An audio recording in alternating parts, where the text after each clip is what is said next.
শুধু আমাকে টিভিতে দেখে অভ্যস্ত, তাদের কাছে যদি এত ভালোবাসা পাই তাহলে তো পাগল হয়ে যাওয়ার মতন। সিরিয়াসলি বলছি কি, আই থিঙ্ক হ্যাটস অফ যারা এখানে এসছেন, যারা আমাদের শুটিং দেখতে এসছেন, যারা আমাকে ভালোবাসেন, তাদের প্রত্যেককে অনেক অনেক ধন্যবাদ। সবচেয়ে বড় যেটা হচ্ছে ভালো লাগছে সেটা কি, আমরা একই ভাষায় কথা বলছি। নর্মালি কী হয়, আমরা যেই দেশে যাই না কেন সেইখানে অন্য ভাষায় কথা বলতে হয়। এই প্রথম একটা দেশে এলাম যেখানে নিজের ভাষায় কথা বলতে হচ্ছে। অ্যান্ড সবচেয়ে বড় কথা কে, সমস্ত গান জানে, সমস্ত ডায়লগ জানে।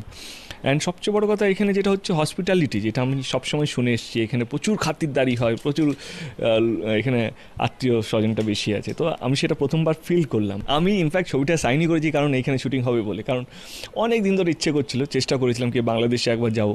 ফিকির সময় আমার আসার কথা ছিল, বাট আমার শুটিংটা ক্যান্সেল করতে পারিনি।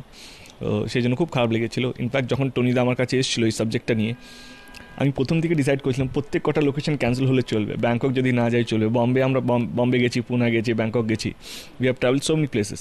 আমি টনিদাকে একটাই কথা বলেছিলাম, বাংলাদেশ ক্যান্সেল করা যাবে না।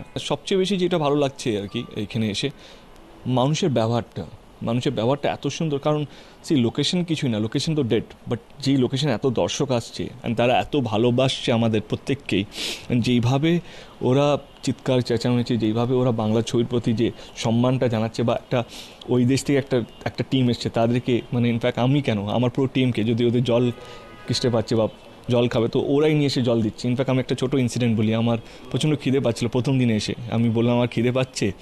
তো আমাদের যারা শুটিং দেখতে এসেছিলেন দর্শক, তারা শুনলেন আর কি আমার খিদে পেয়েছে, ওরা বাড়ি থেকে রান্না করে নিয়ে এসে 15 মিনিটের মধ্যে খাবার নিয়ে চলে এসছে। তাহলে দাদাই নিন খাবার খান, আপনার খাবারটা আসতে একটু দেরি আছে।